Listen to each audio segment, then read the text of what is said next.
창세기를 통해서 많은 것들이 시작을 합니다. 대표적으로 아담을 창조하시고 인류의 최초의 시작이 창세기의 첫 부분에 시작을 하지요.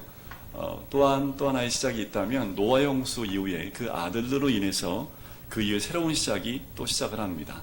그리고 세 번째 시작은 아브라함 안에서 선택된 나라가 시작이 됩니다. 그래서 창세기를 보면 세 개의 큰 시작이 있다라는 거지요. 창세기 세 가지의 주된 단락들 사이에 중요성에 따라서요, 그 분량이 좀 나눠져 있습니다. 처음 두 단락, 아담이 시작한 것과 노아 홍수 이후의 그 시작, 그때는 대략 한 시간적으로 2000년의 시간이 흐르거든요. 그때 그 모든 것을 망라했을 때 창세기의 몇 장부터 몇 장까지 나오냐 하면 1장부터 11장까지 쓰여져 있습니다. 반면에 세 번째 단락인데요, 시간상으로는 한 400년 정도 시간이 되어집니다. 그런데 성경에 할애된 분량은 총 39장이에요. 성경에 보면 창세기의 4분의 3을 차지하고 있는 부분이 아브라함과 그 자손에 대해서 쓰고 있다는 거지요. 중요하겠지요. 처음에 11장으로 부분되어 있는 그 부분은요, 분량이 굉장히 작은 부분이지만 성경 전체에서 보면 서론 역할을 한다고 볼 수 있습니다. 다시 말씀드리면 구약의 나머지 부분에 기초의 역할을 감당하는 부분이 1장부터 11장의 내용이라고 보시면 돼요. 이렇게 표현하면 좋을 것 같아요. 성경 전체를 나무로 표현한다면 창세기를 뿌리로 표현할 수 있습니다. 뿌리가 튼실해야 되잖아요. 그죠? 자, 그러면 더 나아가서 창세기를 나무로 본다면 이 1장부터 11장을 뿌리로 볼 수 있다라는 거지요.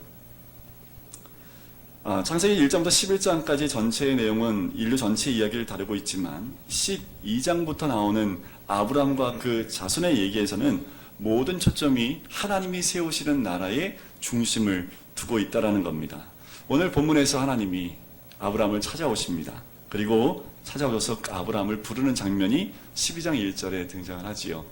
근데 아브라함의 이름이 12장에서 처음 나온 건 아닙니다. 엄밀히 따지면 11장에 보면 11장 27절에 데라의 족보라고 하면서 거기에서 아브라함의 이름이 등장을 하지요. 성경에는요, 창세기에는 텔레도트라는 이 족보가 10개 정도가 등장을 하는데 오늘 11장 27절에 나오는 이 데라의 족보는 6번째에 해당을 합니다. 거기에 보면 하란에서 데라가 갈대아 우르에서 하란으로 이동하는 장면이 31절에 나오지요. 31절에 보면 이렇게 나옵니다. 데라가 그 아들 아브라함과 하란의 아들인 그의 손자 롯과 그의 며느리 아브라함의 아내 사레를 데리고 어디서 떠나요? 갈대아인의 우르에서 떠나 가나안 땅으로 가고자 하더니 하란에 이르러 거기 거류하였다라고 얘기를 합니다. 자, 누가 가족을 데리고 떠났습니까? 아브라함입니까? 데라입니까? 성경에 보면 데라고 나오지요. 데라가 가족을 데리고 떠났다고 얘기하지만 실제로 성경에 보면 여러 곳의 기록에 보면 데라에게 하나님이 나타난 것이 아니라 아브라함에게 나타났다라는 말씀들이 있습니다. 대표적으로 사도행전 7장 2절에 보면 스데반이 한 설교 가운데 이 말씀이 있어요. 우리 조상 아브라함이 메소포타미아에 있을 때에 영광의 하나님이 그에게 보여라고 나옵니다. 개역 개정에는 보여인데 개역 한글에 보면 나타나셔서라고 나옵니다. 누구에게 나타나신 거예요? 아브라함에게 나타나신 거지요. 또 이사야 51장 2절 말씀에 보면 아브라함이 혼자 있을 때에 내가 그를 부르고라고 나옵니다. 그러면 데라를 통해서 그 가족이 나왔지만 실제로 하나님 부르신 사람은 누구예요? 아브라함이라는 것을 알 수 있는 거지요. 아브라함을 하나님이 홀로 있을 때 부르셨다라고 이야기를 합니다. 그래서 오늘 본문 말씀을 대표적으로 아브라함의 소명장이라고 얘기를 해요. 하나님 부르셨기 때문에 그렇지요. 근데 여기서 한 가지 질문이 있어요. 하나님 왜 부르셨을까요? 아브라함 부르신 이유가 뭘까? 라는 거지요. 여러분들 아브라함 하면 우리가 어떻게 표현을 보통 합니까? 그치요? 믿음의 조상. 네. 항상 가까운 데서 답이 나와요. 네. 믿음의 조상. 그죠? 부르신 이유가 거기 있는 거죠. 믿음의 조상으로 만들기 위한 거지요. 또 오늘 본문에 보면 아브라함을 뭐가 되게 한다고 합니까? 복이 된다는 복. 그죠? 아브라함이 아브라함이 되는 건 17장에 가서 이름이 바뀌는데 오늘 본문에 보면 그를 2절에 보니까 복이 될지라 라는 거지요. 그러면 하나님이 아브라함을 부르신 목적이 뭐예요? 복되게 하려는 거지요. 좀 이따가 그 복이 뭔지 제가 듬뿍 드리겠습니다. 네. 하지만 제가 이 말씀을 묵상하면서 그 부르심은 아브라함에게만 국한된 게 아니잖아요. 그렇죠? 우리도 부르고 계시잖아요. 그러면 하나님이 아브라함을 부르신 이유가 믿음의 조상을 세우는 것도 맞고요. 복이 되게 하는 것도 맞습니다. 성경 전체를 보면 하나님이 아브라함을 부르신 가장 큰 목적은 거룩을 위해서입니다. 하나님이 우리를 부르신 이유가 뭘까요? 우리는 구원이라고 알고 있잖아요. 그렇죠? 구원은 기본이지요. 하나님이 우리를 부르신 이유는 뭡니까? 우리를 거룩하게 하기 위한 것이 하나님의 우리를 부르신 목적입니다. 앞으로 제가 아브라함을 계속 묵상해 갈 겁니다. 오늘부터 시작해서 아브라함이 죽는 창세기 25장까지 아브라함을 매주마다 함께 나누게 될 텐데요. 이 아브라함을 따라가면서 하나님이 아브라함을 어떻게 인도하시는지 그 말씀을 묵상해 보면서 과연 우리를 하나님이 또 어떻게 인도해 가시는지를 함께 나눠보면 참 좋겠다는 생각이 들어서 아브라함을 앞으로 묵상해 보려고 합니다. 자, 이런 질문을 또 해드릴 수 있어요. 그러면 하나님 우리를 어디서 부르셨을까요? 또 어떻게 부르셨을까요? 이 질문에 답하기가 참 쉽지는 않습니다. 그런데 한 가지는 알아요. 저는 불렀잖아요. 그죠? 여러분 말씀의 사역자는 소명이 있다고 얘기를 하잖아요. 그래서 목사들은 소명이 있다라고 보통 얘기를 하지요. 저는 그게 옳은 말이라고 생각하지 않습니다. 부르심에는 목사들만 부르심이 있는 게 아니지요. 모든 성도가 하나님의 부르심이 있습니다. 자, 한번 말씀드려 볼까요? 여러분들 직장생활 하시잖아요. 직장은 누가 보내셨습니까? 하나님 보내신 거지요. 하나님의 부르심이 있는 거지요. 그런데 결혼은 어떻게 하셨어요? 두 남녀가 서로 사랑에 만났지만 하나님이 서로에게 부르심으로 만나게 하신 거라는 거지요. 때로는 가정으로 부르시고요. 학생으로 부르심으로 또한 관계의 부르심으로 우리를 불러 주신다라는 거지요. 그래서 우리 모두는 다 소명이 있습니다. 그래서 여러분들 저를 찾아오세요. 저 소명 뭔지 모르겠는데 그러면 제가 최소한 5가지는 알려드릴 수 있습니다. 당신에게 이런 소명이 있고요. 당신에게 이런 소명이 있습니다. 그런데 이 부르심에 꼭 따라와야 되는 것이 있습니다. 그게 뭐냐면 떠남입니다. 오늘 성경에도 보면 부르신 그 부름에 아브라함이 떠나는 모습이 등장을 하지요. 부르심에 순종하는 모습은 떠남으로 드러나게 되어 있습니다. 아브라함도 떠남에 있는데 떠남을 잘했을까요? 잘 떠났을까요? 오늘 1절에 보면 떠나라고 했는데 아브라함이 잘 떠났을까라는 거지요. 첫 번째 아브라함이 떠나는데 가장 어려움이었던 사람이 있습니다. 그게 누구냐면 아버지였던 데라예요. 데라가 아브라함과 함께 갈대아 우르를 떠날 때 함께 출발을 하지요. 그런데 데라라는 그 이름의 뜻이 뭔지 아십니까? 그 원어의 뜻에 의해서 보면 지체하다라는 뜻이 있어요. 이해 가시겠지요? 그래서 데라가 함께 떠나서 어디에 머물릅니까? 가나안에 머물러요? 하란에 머물러요? 하란에 머물러요. 아버지와 함께 출발을 했기 때문에 아브라함은 아버지 데라가 머문 그곳에 함께 지체 있는 모습을 보게 됩니다. 왜 하필이면 하라니까 갈대아 우르에서 하란까지는 약 1000km를 움직여야 됩니다. 굉장히 오랜 시간을 옮겼겠지요. 근데 하란에 정착한 이유가 있어요. 지리적으로 보면 그것이 무역의 요충지입니다. 굉장히 풍족해요. 또 한 가지가 있다면 하란에서 섬기는 우상이 있죠. 그 우상이 갈대아 우르에서 섬기는 우상과 동일합니다. 가다 보니까 너무 좋아요. 딴 데 갈 필요 없어요. 그냥 거기서 머물러 산 거지요. 결국은 아버지 데라가 죽은 다음에야 아브라함은 하나님의 말씀을 따라서 가나안 땅으로 갈 수가 있었던 거지요. 혹시 여러분들 하나님 부르심에 우리를 지체하게 머무르게 하는 것들이 무엇이 있습니까? 나로 하여금 하나님이 부르심에 따라가는데 나를 머무르게 하고 지체하게 하는 것이 무엇입니까? 이제 사람인가요? 물질입니까? 아니면 우리 지위나 아니면 명예입니까? 하나님 부르심에 아브라함처럼 우리를 머무르게 하고 지체하게 하는 것들이 분명히 있을 겁니다. 그런데 너무 오래 머무르면 부르심이 약해지지요. 그 부르심을 잊을 수가 있다라는 거지요.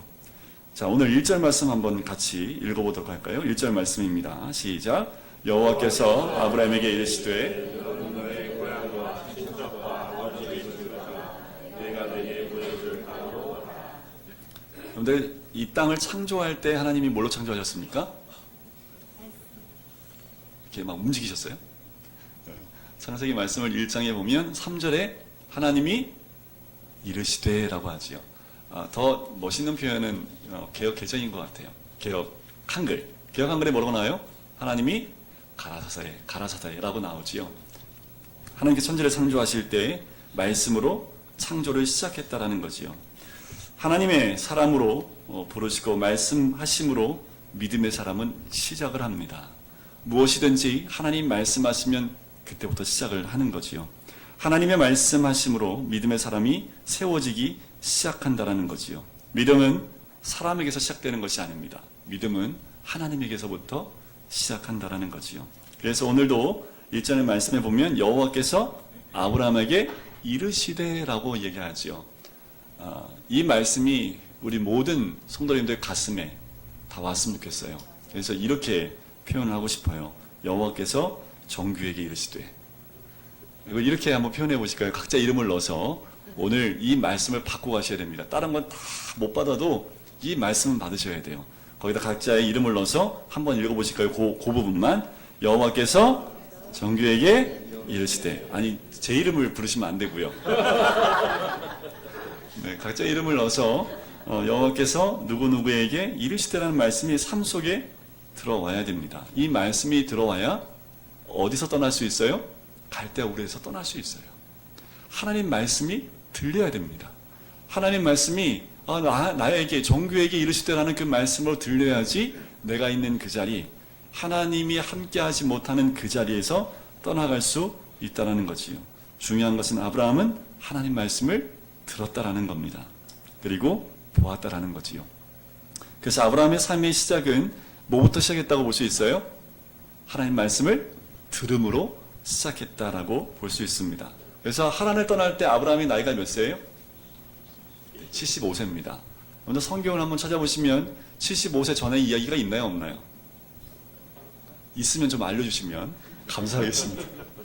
아브라함의 성경을 보면 아브라함의 기록이 시작된 때가 언제냐면 75세 때입니다. 얼마나 제 소망이 되는지 몰라요. 소망 안 되세요? 오늘부터 시작하셔도 됩니다. 그죠? 오늘부터 하나님이 여호와가 누구누구에게 이르시되 오늘부터 시작이죠.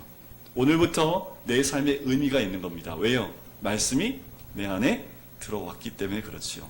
아브라함의 인생은 75세부터 시작했다라는 거지요. 그 말은 나이가 중요하지 않다라는 겁니다. 하나님이 부르시면은 유초동부 아이들부터 시작할 수도 있고요. 아니면 나이가 많으신 어르신부터 시작할 수도 있습니다. 각자의 부르심과 소명은 나이하고 상관없어요. 하나님 부르신 그때가 내 인생이 시작되는 때인 줄 믿습니다. 아브라함에게 하는 말씀이 들리고 보여주기 시작하면서 비로소 그의 삶이 이제 시작을 한 거지요. 세상에 있었던 아브라함의 삶은 하나님에게 그렇게 중요하지 않습니다. 마찬가지로 하나님 말씀에 반응하는 순간, 순종하는 그 순간부터 아브라함은 하나님의 사람으로 살아가기 시작한다는 거지요. 말씀이 듣는 게 참 중요합니다. 하지만 더 중요한 것은 말씀이 들리는 것, 그것이 더 중요하지요. 진정한 신앙생활은요, 말씀이 들리면서부터 시작을 합니다. 엄밀히 말하면요, 말씀을 듣는 게 신앙생활은 아닙니다. 그 말씀이 들려서 그 말씀에 순종하는 것, 그것이 신앙생활이라고 할 수 있지요. 말씀이 들리시나요? 말씀이 들리셔야 됩니다. 예수님도 들을지어다라고 말씀하십니다. 그래서 우리가 말씀을 듣는 곳 참 중요합니다. 그런데 우리의 신앙생활은 말씀이 들려서 그 말씀을 따라갈 때 우리의 신앙은 시작된다라는 거지요. 말씀을 보는 것 참 중요합니다. 근데 뭐가 더 중요해요? 말씀이 보여져야 되는 거지요. 말씀이 보여서요, 그 말씀이 내 안으로 들어와야 됩니다. 그 말씀이 내 안에 들어와서 나를 지배할 때 그 말씀이 얼마나 중요하고 값진지 우리는 알 수 있는 거지요. 그리고 하나님이 이끄시는 삶을 살아갈 수 있는 것은 그 말씀이 들리고 보여지는 것을 통해서 알 수 있습니다. 그래서 우리가 늘 삼아야 될 것이 어디일까요? 말씀을 들을 수 있는 곳, 말씀을 볼 수 있는 것, 그것을 사모하고 그때를 사모해야 될 줄 믿습니다. 여러분들 일주일 동안 뭘 보고 뭘 듣고 사셨습니까? 요새가 아니죠. 여러분들 드라마 많이 보시죠, 그죠? 드라마 맨날 보면 얘기가 뭐로 시작해서 뭐로 끝나요? 아이고 저것들 하면서 네 보는 것도 들리는 거 보면은 별로 건전하지 않은 것들이 보이고 들려요. 그런데 그것을 많이 듣다 보면 내 마음속에 그것이 쌓이게 됩니다. 내가 무엇을 듣고 보냐에 따라서 그것이 내가 된다는 거지요. 우리 인생을 다르게 하는 것, 그것은 내가 지금 어디에 집중하고 살고 있냐는 거지요. 광고도 보면요, 광고학에서 보면 우리가 무엇을 살 때 무의식적으로 이렇게 짓는 것들이 있잖아요. 여러 번 봐야 된답니다. 굉장히 많은 숫자의 그 광고에 노출되면 그냥 무의식적으로 그것을 선택하게 된다는 거거든요. 여러분들 어디에 많이 노출되어 있으십니까? 이런 경우도 있어요. 같은 소리를 들어요. 그런데 어떤 사람은 그 소리에서 의미를 발견하는 사람이 있고 어떤 사람은 아무 의미도 발견 못할 수도 있습니다. 새소리를 들으면서 어떤 사람은 그냥 지나가고요. 어떤 사람은 그 새소리의 지저김에 잠시 머물러서 귀를 기울일 수 있는 거지요. 저는 지나갑니다. 바람소리와 나무소리를 통해서 하나님을 찬양한 소리를 들을 수도 있어요. 그런데 그 소리를 그냥 무심코 지나갈 수도 있다는 거지요. 이런 재밌는 얘기가 있어요. 참 재밌는 얘기인데 어떤 나라에서 임금이요. 명마 있죠. 천리마를 구하기 위해서 한 신하에게 금을 많이 주고 천리마를 구해오라고 시킵니다. 그래서 이 신하가 나가서 천리마를 구하기 위해서 전국을 다 돌아다녀요. 그런데 전국을 돌아다녀서 왔을 때 봤더니 이 신하가 가져온 게 뭐냐면 천리마의 뼈를 가지고 옵니다. 그래서 그 모습을 보고 문무백관과 임금이 기가 막히는 거죠. 이제 임금이 화가 나는데 그 돈을 다 들여갖고 결국 죽어서 뼈밖에 안 남아있는 명마의 뼈를 사온 모습을 보고 이렇게 왕이 얘기했대요. 세상에 천리마가 다 멸종됐냐? 다 죽었냐? 라고 얘기했더니 이 신의 대답이 참 명답입니다.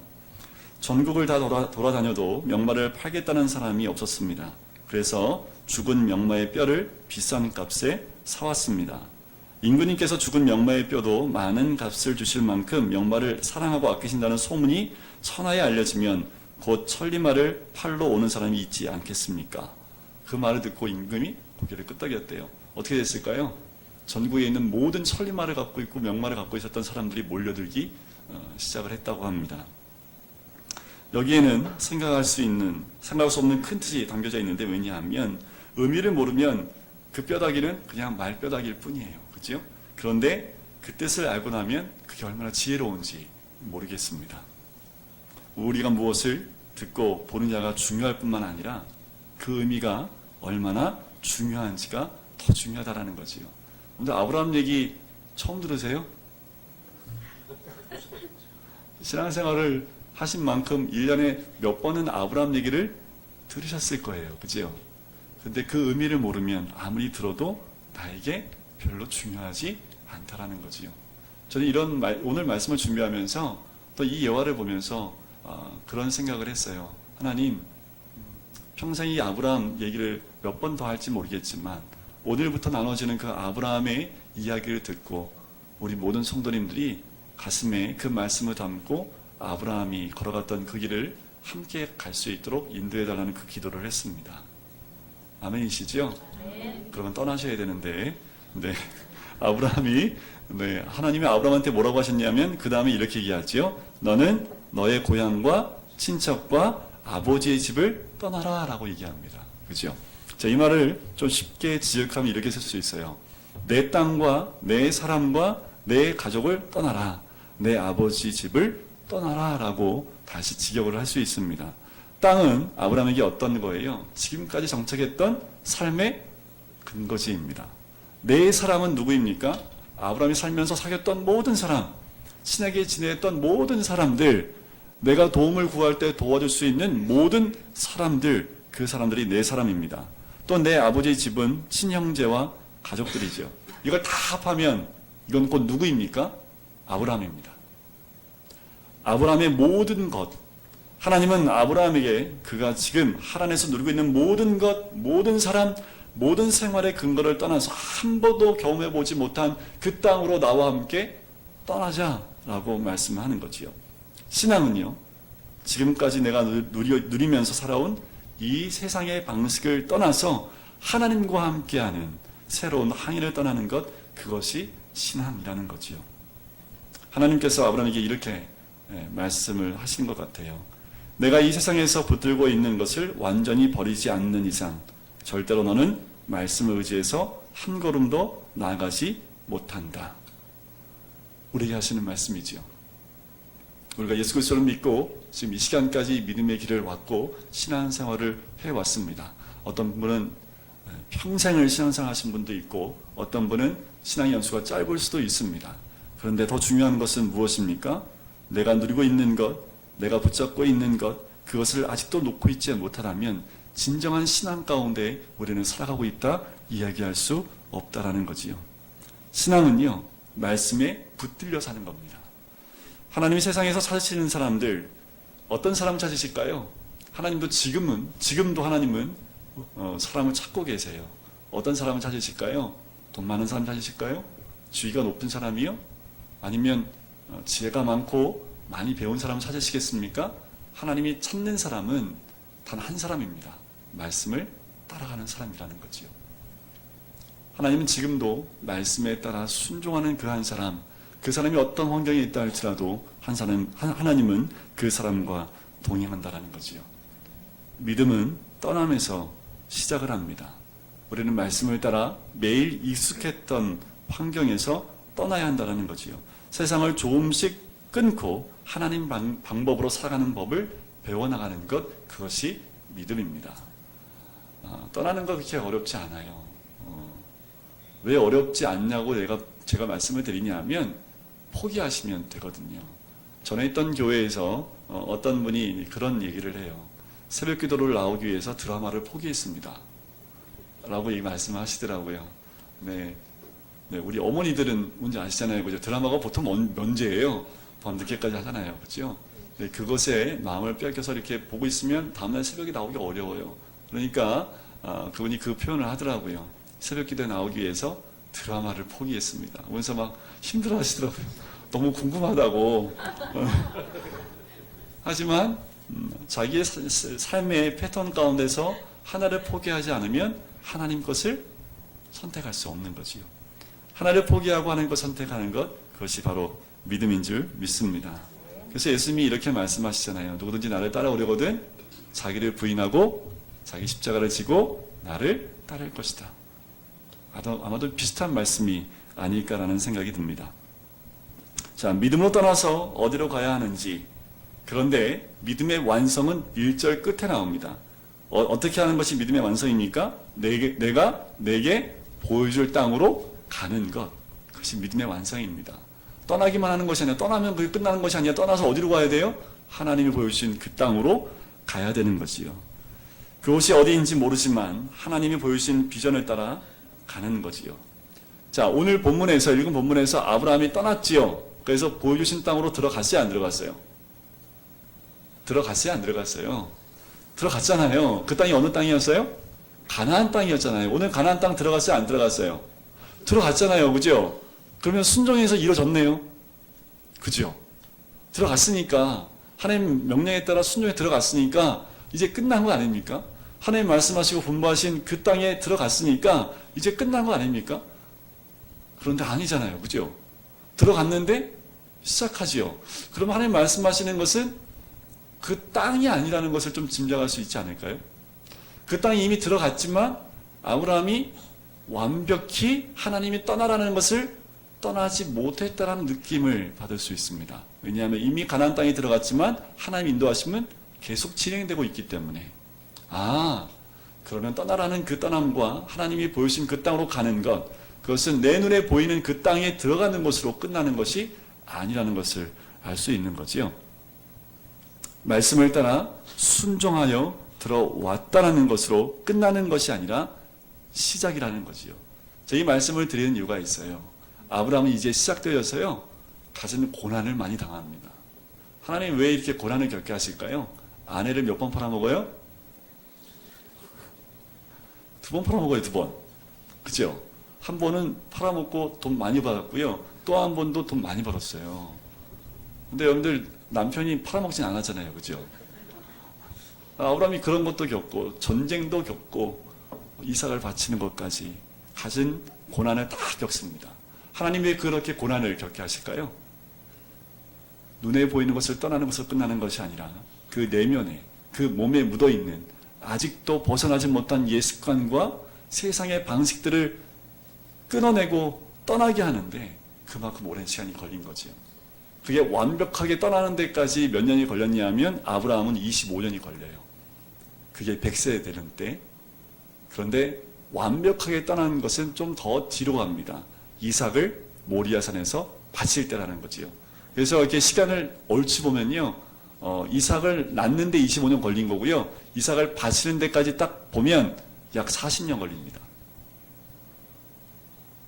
이스라엘 민족이 가나안 땅 들어가는데 몇 년 걸려요? 40년이요. 어떻게 보면 성경의 40년은 참 귀중한 시간인 것 같아요. 그 시간을 통해서 어떻게 해요? 온전히 떠나는 그 모습으로 인도에 간다라는 거지요. 부르심의 소명은 곧 내가 가지고 있고 누리고 있는 모든 것에서 완전히 떠나는 거지요. 그래서 내 삶에 고난이 와요. 아, 내가 아직 못 떠난 거 있구나. 내 삶에 좀 힘듦이 있어요. 아, 내가 아직 말씀을 따라가는데 떠나지 못하는 것이 아직도 있구나. 내가 떠나지 못하는 것이 무엇이 있을까? 내 삶에 아직도 하나님 말씀으로 온전히 지배되지 못하고 아직도 내 생각 아니면 세상의 방식들 이런 것들로 움직이고 있는 것이 무엇이 있을까? 다 찾으시면 됩니다. 고난은 그 모든 것이 찾아지면 끝나는 게 고난입니다. 아브라함이 말씀을 따라가는 게 쉬웠을까요? 결코 쉽지 않았습니다. 5절 말씀에 보면 한 단어가 나오는데 그 단어가 딱 눈에 들어오셔야 돼요. 5절 말씀에 보면 무슨 단어가 눈에 딱 들어오십니까? 답 나와세요. 네. 마침내. 가나안 땅에 가는데 하란에서 떠나서 가나안 땅에 가는데 들어왔어요. 그죠? 근데 그렇게 표현해야 되는데 무슨 한 단어가 딱 들어가요? 마침내. 얼마나 힘들었으면 그 길이 얼마나 어려웠으면 성경 말씀에 마침내 가나안 땅에 들어왔다고. 그래서 마침내 읽을 때는 마침내 들어갔다 이렇게 읽으시면 안 돼요. 마침내 들어갔다. 우리 인생도 마찬가지죠. 하나님이 그렇게 인도하시거든요. 주의 말씀을 따라 순종해 가는 거 결코 쉽지 않아요. 요번에 2016년도에 리우 올림픽 여러분들 아시잖아요. 거기에 올림픽이 끝나고 난 다음에 이어지는 올림픽이 있어요. 뭔지 아세요? 그렇죠. 이 발음이 어렵더라고요. 패럴림픽이라고 하죠. 그죠? 장애를 갖고 있는 분들의 전 세계에 있는 그 장애우들이 모여서 올림픽을 합니다.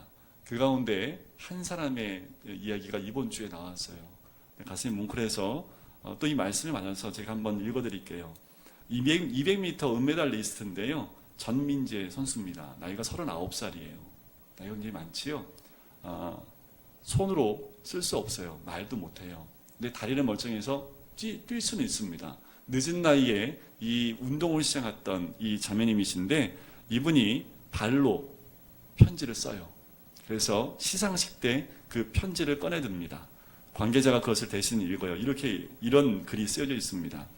주변에서 너는 못할 거야. 너는 할 수 없어. 너는 메달을 딸 수 없어 라고 비아냥거리고 제 꿈을 짓밟는 말들로 제게 상처를 주기도 했습니다. 그럴 때면 혼자 눈물을 삼키면서 저 자신을 다독이며 저와의 외로운 싸움을 포기하지 않고 열심히 훈련을 했습니다. 훈련은 저 자신과의 싸움이었기 때문에 홀로 외로이 버티면서 때로는 지치고 포기하고 싶은 마음도 들었습니다. 힘든 상황에 좌절하며 서러운 눈물을 삼켜야 했지만 주변의 곱지 않은 시선에도 저는 포기하지 않고 지금 여기까지 왔습니다. 제가 앞으로 선생활은 2018년까지만 하고 멋지게 은퇴를 하고 싶어요. 그때까지만 저를 응원 많이 해주세요. 라고 이 발로 직접 편지를 썼다고 합니다. 이 선수의 이 글을 읽으면서 얼마나 힘들었을까. 끝까지 주변에서는 나이가 많다고 얘기하면서 그만두라라는 그 말들을 많이 했지만 그 가운데에도 불하지 않고 은메달을 땄던 이 자매입니다. 그런 것 같아요. 믿음의 길을 가는 게 이와 같지 않을까. 말씀을 따라가는 게 이와 같지 않을까. 말씀을 따라가다 보면 이런 얘기를 많이 들어요. 왜 이렇게 삶을 힘들게 사냐. 편하게 살 수 있는데 왜 굳이 그렇게 살아. 힘들게. 교회 다닌다고 다 그렇게 사는 거 아니잖아. 한번 눈 감고 살면 되지. 뭐 그렇게 세상 사는데 어렵게 살려고 해 라는 말들을 많이 들어도 말씀을 따라가다 보면 우리의 삶 가운데 어려움이 올 수 있죠. 그 길은 함께 갈 수 없어요. 오늘 제 이 말씀을 묵상하면서 더 대단한 한 사람을 발견하긴 해요. 그게 누굴까요? 사례입니다.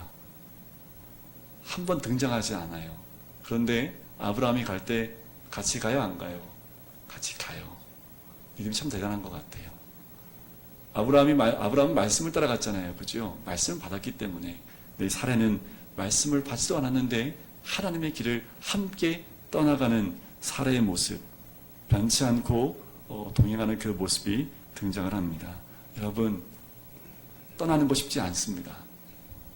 말씀 따라가는 거 쉽지 않아요. 저 쉽다고 얘기하고 싶지 않습니다. 성경을 보면 쉽다고 얘기하는 데가 한 군데도 없어요. 하지만 중요한 것은 신앙의 길, 말씀을 따라가면 결국 하나님이 인도하시는 그 자리가 있다라는 거지요. 그 자리로 갈 때 하나님이 우리를 뭘로 만들고 싶어 하시는지 2절과 3절에 나옵니다. 2절과 3절을 한번 같이 읽어볼까요? 시작! 내가 너로 큰 민족을 이루고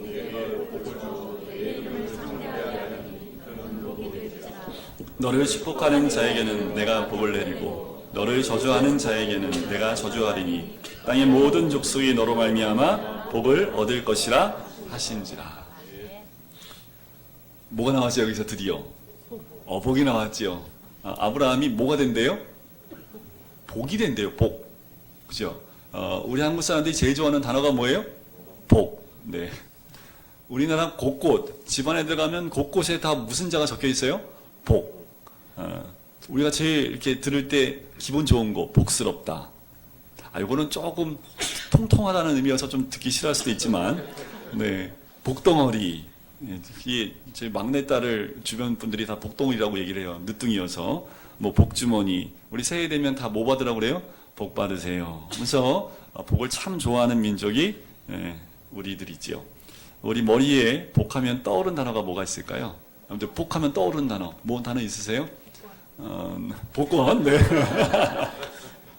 네, 우리 어머니는 제일 잘할 때 돈벼락은 왜 여기 안 떨어지고 돈벼락은 딴 데만 떨어지냐 이런 말씀을 항상 많이 하셨어요. 저희 어머니가.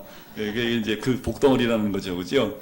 복하면 생각하는 단어들이 아마 떠오르실 텐데 과연 하나님은 오늘 아브라함을 어떤 복으로 만드실까? 그러면 성경에서 말하는 그 복이 뭘까? 우리 옆에 분에게 이렇게 한번 인사를 할까요? 축복하면서 당신은 복덩어리입니다.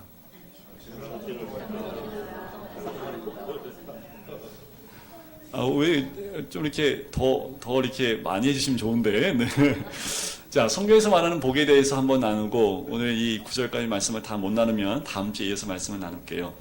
자, 우리가 복하면 거의 대부분 물질과 많이 연관이 됩니다. 그죠? 아까는 이제 복권 얘기도 하셨지만 왜 그게 복권이라고 했겠어요. 그죠? 네, 물질이 한꺼번에 떨어지면 그게 복이라고 많이들 생각을 해요. 하지만 성경에서 나오는 복의 개념은 좀 달라요. 그래서 우리가 복에 대한 개념을 좀 다르게 성경적으로 좀 보실 필요가 있습니다. 성경에서 제일 먼저 복이 등장하는 데가 몇 장인 줄 아세요? 1장입니다. 하나님이 인간을 창조하시고 하나님 형상과 모양으로 창조하시고 복을 주시면서 라고 나와요. 자, 그러면 우리가 복 받으려면 어떻게 하면 될까요? 제가 답을 드렸는데 하나님 형상과 하나님 모양대로 되면 됩니다. 지금 아브라함이 복이 된다는 건 뭐예요? 하나님 말씀대로 살아가면 우리가 뭐가 될 수 있냐면 하나님 모양과 형상을 회복할 수 있다는 겁니다. 그래서 3절 말씀에 보면 너를 축복하는 자에게 내가 복을 주겠다는 거죠. 자, 그러면 아브라함을 하나님이 뭐로 생각하는 거예요? 아브라함이 하나님인 거죠. 그래서 아브라함을 저주하면요, 하나님이 저주해버리는 거죠. 하나님과 아브라함은 하나라는 것으로 서로 연합된 것으로 이야기합니다. 참다운 복은 무엇이냐 하면 내가 무엇을 갖느냐가 중요한 것이 아니라 내 안에 하나님이 살아 계시냐가 중요한 거예요. 진정한 복된 자는 나를 통해서 그리스도의 모습이 하나님의 형상이 흘러가는 자가 되어야 된다는 거지요. 복의 원어를 보면요, 그 원어 안에 이런 뜻이 있어요. 무릎을 꿇다, 경배하다는 뜻이 있습니다. 여러분들 이 자리에 앉아 있는 게 복입니다. 이 자리에 앉아서 하나님께 경배하고 찬양하고 무릎 꿇는 것 자체가 하나님이 네가 복이야 라고 얘기하는 것과 똑같다라는 것이요. 그래서 3절 끝에 보세요. 모든 족속이 누구로 말미암아 복을 얻어요? 너로 말미암아 복을 얻는 거지요. 내 주변에는 많은 사람들이 누구 때문에 복을 얻어요? 나 때문에 복을 얻어야 된다라는 겁니다. 그러려면 1절 말씀을 그냥 지나가시면 안 돼요. 1절 말씀처럼 떠나고 지시할 땅으로 가. 그러면 내가 너를 복되게 할 텐데 너뿐만 아니라 내 주변에 많은 자들이 너로 인하여 복을 누리게 될 것이다 라고 말씀하는 거지요. 결국 뭐예요? 아브라함은 뭐가 되는 겁니까? 복의 통로가 되는 거죠. 그래서요, 하나님 복 주고 싶으면 누굴 통해서 복을 줘요? 아브라함을 통해서 복을 주시는 거죠. 하나님 원하시는 사람은 하나님의 대리자, 하나님의 대행자가 돼서 그 복의 통로가 되어지게 되는 거죠. 사도 바울을 보면 이 복에 대한 모습이 무엇인지 좀 발견할 수 있을 것 같아요. 제가 읽어드릴게요. 고린도후서 6장 9절과 10절 말씀인데요. 사도 바울이 이렇게 편지를 씁니다. 무명한 자 같으나 유명한 자요. 죽은 자 같으나 보라 우리가 살아있고 징계를 받은 자 같으나 죽임을 당하지 아니하고 근심하는 자 같으나 항상 기뻐하고 가난한 자 같으나 많은 사람을 부유하게 하고 아무것도 없는 자 같으나 모든 것을 가진 자로다라는 거지요. 이게 복 있는 사람이지요. 세상 사람들이 느낄 수 없는 복, 그 복을 아브라함은 그렇게 이루어지겠다라고 하나님이 선포하시는 거지요. 이 말씀을 따라서 아브라함은 출발을 했고 하나님이 지시한 그 땅으로 나아가게 됩니다. 4절 말씀 한번 보실까요? 말씀을 받고 믿음의 길을 떠나는 그 아브라함이 무엇을 따라가고 있는지 4절에 나옵니다. 4절 말씀은 이렇게 나오죠. 이에 아브라함이 그렇죠. 여호와의 말씀을 따라갔고 롯도 그와 함께 갔으며 아브라함이 하란을 떠날 때에 75세였더라. 아브라함이 하란에서 가나안까지 오는데 약 500km가 떨어져 있습니다. 그 길을 따라가는데 내비를 따라갔겠죠. 그죠? 지금은 핸드폰 딱 펴고 입력하면 길이 바로 나와요. 그죠? 빨리 가는 길이 바로 나와요. 근데 이때는 내비가 없잖아요. 어떻게 따라갑니까? 여호와의 말씀을 따라갔다라고 나오는 거지요. 근데 옆에 한 사람이 있어요. 롯이 있지요. 롯은 누굴 따라가요? 아브라함을 따라가요. 이 말씀을 보면서 잘 말씀을 따라가는데 말씀이 잘 안 들려요. 그러면 어떻게 하면 돼요? 말씀 잘 들리는 사람 따라가면 됩니다. 그럼 어디로 가요? 가나안 가요. 이 사람이 하나님께 복 받은 사람 같아요. 그러면 그 옆에 있으면 나도 복 받아요. 왜요? 그 사람 가는 길에 함께 가기 때문에 그렇지요. 그런데 더 중요한 게 있습니다. 함께 하나님 보여주신 땅으로 모두 가지만 모두가 말씀을 따라가는 것은 아니라는 거지요. 말씀을 따라가는 사람을 함께 동행하는 것 좋습니다. 하지만 결국은 모든 사람이 무엇을 따라가야 돼요? 말씀을 따라가야 된다는 거지요. 그 끝을 보면 알 수 있어요. 아브라함은 결국 복이 됩니다. 롯은 어떻게 될까요? 결국 소돔과 고모라 땅 가운데서 쫓겨남을 당하고 그 자녀들로 인해서 낳지 말아야 될 암몬 자손과 모압 자손이 이 롯을 통해서 나오게 된다는 거지요. 여러분들 무엇을 따라가고 계십니까? 말씀을 잘 따라가고 계십니까? 아니면 혹시 사랑 따라가고 계시지 않으십니까? 뭘 따라가고 계신가요? 오늘도 말씀이 들려서 그 말씀을 따라가야 됩니다. 그러면 마침내 모든 것 혼자 가면 좋은데 혼자 안 가요. 아브라함이 누가 오고 가요? 모든 걸 다 가지고 갑니다. 그리고 마침내 도착을 하는 거죠. 울었을 것 같아요. 아브라함이 도착하고요. 울었을 것 같아요. 얼마나 힘들었을까. 마침내 도착해서 들어갔다라는 거지요. 과연 우리는 하나님의 부르심에 주만 말씀만 따라가는 인생이 되어지고 있습니까? 아니면 그렇게 따라가는 사람을 보고 현명해 보이지 않다라고 얘기하고 있지 않습니까? 어쩌면 우리의 삶이 바보와 같은 삶일 수 있어요. 손가락질을 받을 수도 있습니다. 하지만 중요한 것은 사람들의 소리가 아닙니다. 그 소리에 귀를 열지 마세요. 중요한 것은 하나님의 말씀입니다. 하나님은 믿음의 눈을 들어서 보라고 하시지요. 말씀을 따라오면 내가 너로 복이 되게 하겠다라고, 그래서 모든 사람이 너로 인해서 복을 받게 하겠다라고 말씀을 하고 있다라는 겁니다. 잊지 마세요. 다른 소리에 귀 기울이지 마세요. 말씀이 들려야 되고 말씀이 보이면 그 말씀을 그냥 묵묵히 따라가십시오. 내 눈에 다른 것이 보여도 믿음의 눈을 들어서 보이는 분, 그분만 따라가시면 인생을 돌아가는 것 같아요? 아니요. 그게 지름길입니다. 부르심과 떠남 사이에 머물러 있지 마십시오. 부르시면 떠나셔야 됩니다. 그런데 아직도 우리는 부르심과 떠남 사이에서 머뭇거리고 있는 사람들이 너무도 많은 것 같습니다. 하나님 부르실 때 그것이 때로는 육의 눈으로 봤을 때는 힘들고 괴로울지 모르지만 부르실 때 떠나셔야지요. 머뭇거리지 마십시오. 결국 그 부르심에 떠나면 하나님이 선한 길로 인도하시고 우리를 그렇게 인도해 가실 줄 믿습니다.